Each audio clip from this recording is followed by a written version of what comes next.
My name is Marcelo Vignali. I am a visual development artist, art director, and production designer. Typically when I work on a project, I'm front-loaded on a project, so I do a lot of the development work that's associated with the initial stages of a project. I'll be given a script, or sometimes it comes in the form of an outline, a treatment. Sometimes it's even a telephone call. I'll get a call from somebody and says, and they'll tell me that they're working on a particular project, and then I start doing development for that. I'd like to think of myself as like the guy that's up on the top of a hill packing snowballs. So I grab the snow, I pack a snowball, and I roll it down the hill. So I'm that first guy that gets the project moving, that gets that momentum happening.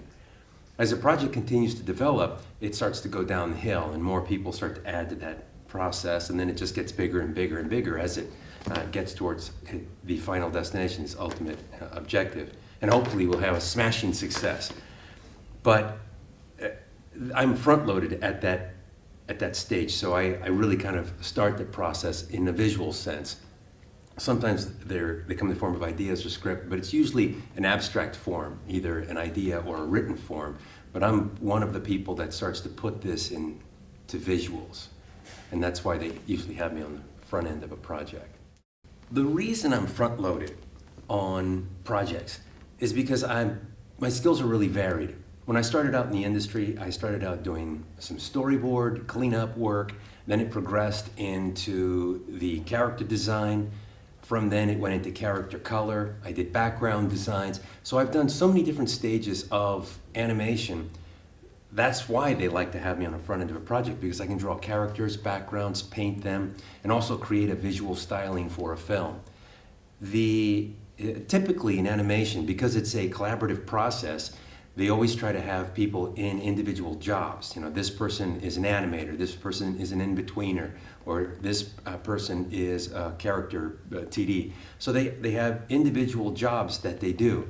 But in the front end of a project, you want to have somebody who understands the entire process and can create a very broad approach. So everything from characters, background, color, to see the whole project.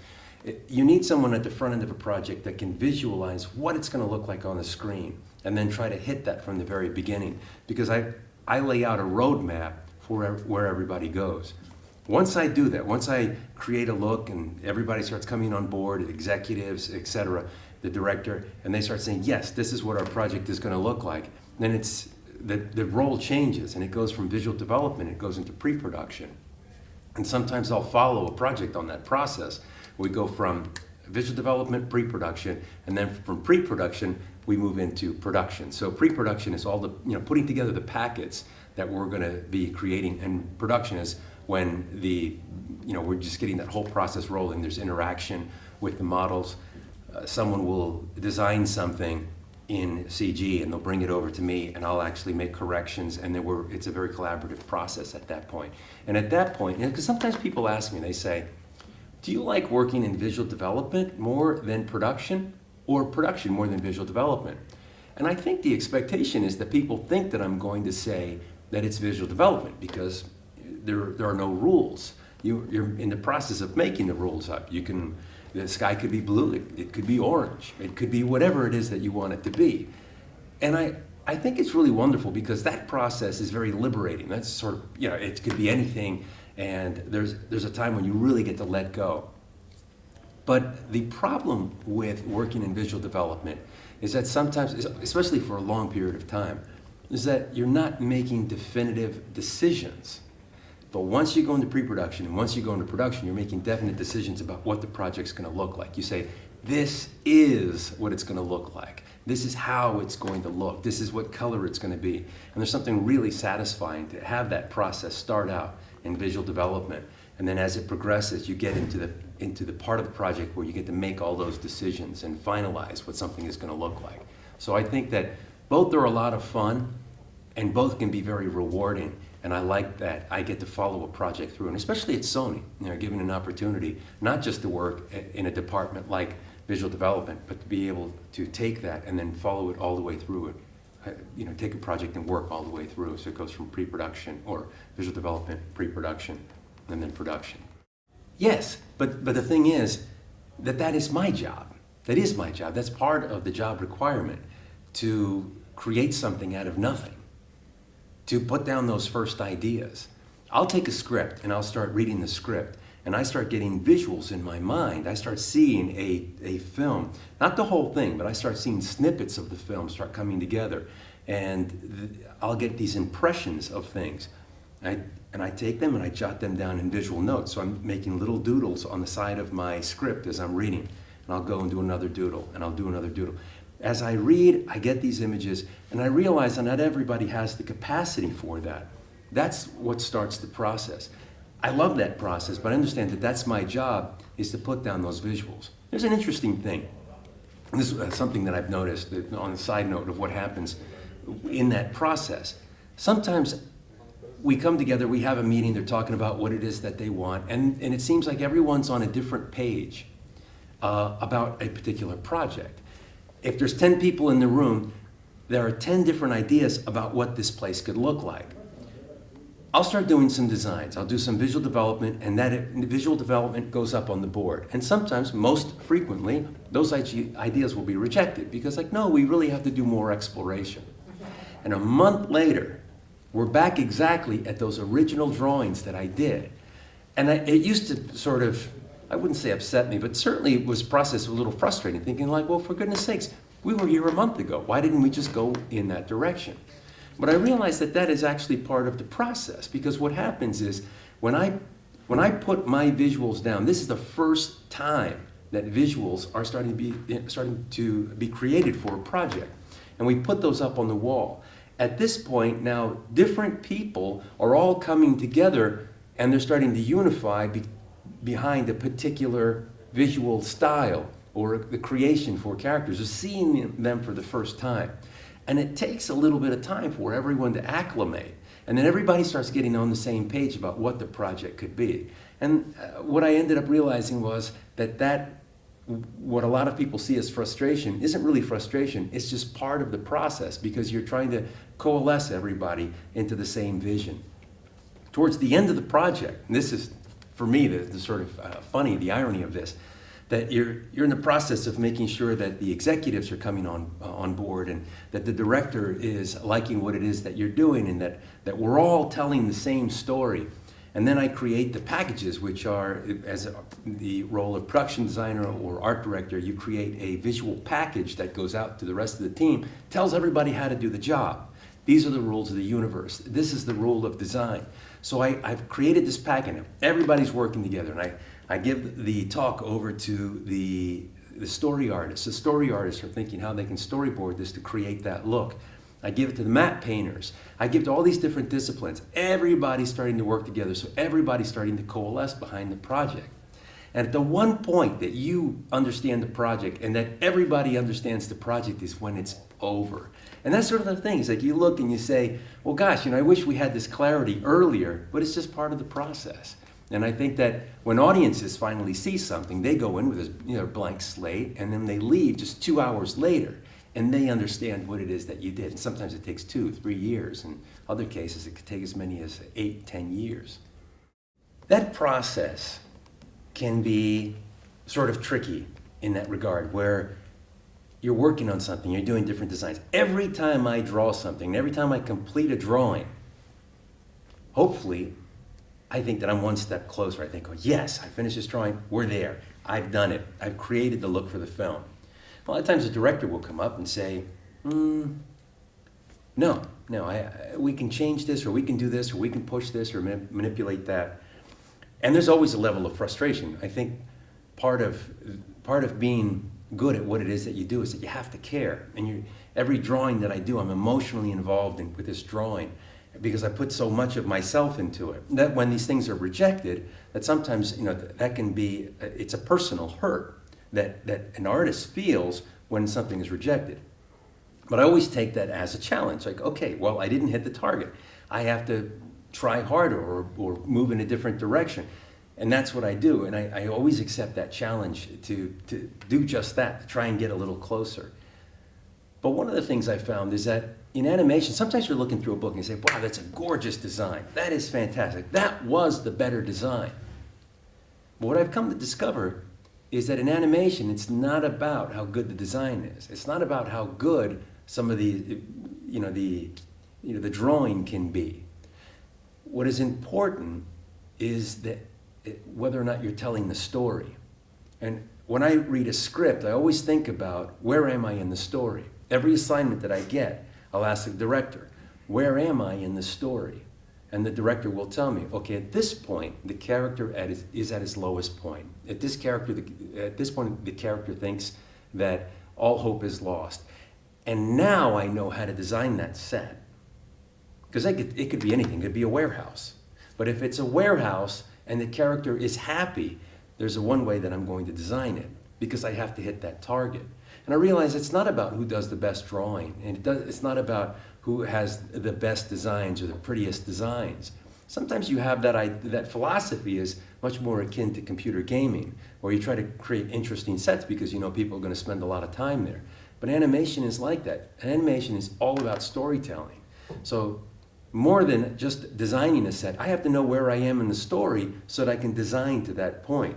Once I know that the character's either upset or happy, or there's been a separation between two characters, and so there's a loneliness, let's say, then I know how to design that. And sometimes it's a little tricky because people, when I'm working with other people on my projects, that's one of the things I try to always impress upon them. It's like, look, I don't want to see a great drawing. I don't want to see the best design. I want you to tell the story with your designs. I think that aha moment happens a lot, where you draw something, you say, aha, I got it, I designed it. And then the director will come in and the director says, it's not quite there. And then I'll have another aha moment. Yes, now I did it. And the director's on board. Then it goes to the next level where you have the executives looking at it. And the project goes through these steps where all of these aha moments sort of come together. But I really think that the aha moment or the aha target, when you're looking and saying, yes, I've got it, I've nailed this thing, I've really done this, really goes back to that story. That the story is your target. And you realize that how close you get to the target is how close you're able to service the story. And that's really the goal. Because sometimes, like when you look, like say you're designing a castle, you know, how big do you make the turrets? How tall do you make the roof? What color do you make the roof? How do you determine those questions? Where, you know, just a student is looking, thinking like, wow, it just seems so arbitrary. How do I know when I've got the design? How many turrets do I have on it? Well, let's say I design a castle and has 10 turrets on top of it. But then I realize that the entire castle shouldn't have any turrets on it at all, because the castle is I want to be able to tell a story that the characters are at a lower level in their enlightenment, and I don't want to shoot it up against the sky. I want to tell that story visually, so putting turrets on it, I'm going to turn my camera up and I'm going to see the sky, and I don't want that, because I realize I'm going to have to turn it down. So now I think like, okay, in order to tell that story that they're not enlightened, and I want to save the sky for later on when they climb the mountain and we get to see the sky for the first time, I realize now my castle has got to be in a valley, and I don't want to shoot it up against a very tall castle. I want to keep my castle low.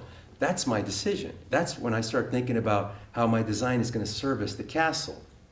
In terms of how many turrets is it going to have? Well, in this case, it's not going to have any turrets, because I know that I need to keep it down low to support the story. That's the aha moment. The aha moment comes when you get that idea and you know what your target is. Once you know what the target is, then you can go ahead and design it. Or you tell another person, pass the design and say, okay, I need you to design this particular scene. This is where we are in the story, or at the beginning of the story. I don't want to shoot it up the sky, keep the castle low. And we come up with alternatives on how to pull that off. The aha moment, that moment of revelation, that epiphany, happens conceptually, not necessarily in design. In how do we move the design, what shape is it going to be, what color is it going to be. No, it happens when you get that idea and you realize this is what's going to tell the story, and that's what becomes the target that you design to. The creative process is very, very difficult. If you squeeze it too hard, it's like a bar of soap. It just jumps right out of your hand. And so it's one of those things where, like you said, cajole, you have to sort of nudge it here, nudge it there, and not squeeze it, because you have to allow that enough freedom to allow the creative process to develop. And it starts to develop, and then it becomes strong enough that it has sort of a mind of its own, and it tries to tell you where it wants to go, and you have to allow that process to speak to you as it weaves its way through that creative process. And it's sort of that it's a real subtle dance that has to be done that allows that process to really sort of come into its own. And it's a delicate thing, and it's really exciting, because I think that when it starts to really happen, and you really feel things coming together in that creative process getting so strong, and the projects come to life. And one of the saddest times for me during the process is when a project is over and when it's ended. And I have to admit, I go through like a mourning stage, because it's become such a part of you for 2, 3, sometimes 6, 8 years. And it's what you think about. You get up in the morning, you're thinking about it. You go on vacation, you're thinking about it. You going to the grocery store, you're thinking about it. You're always thinking about that project. And that when the project is over, you have to let that go. And there's a certain sadness that is involved in that process.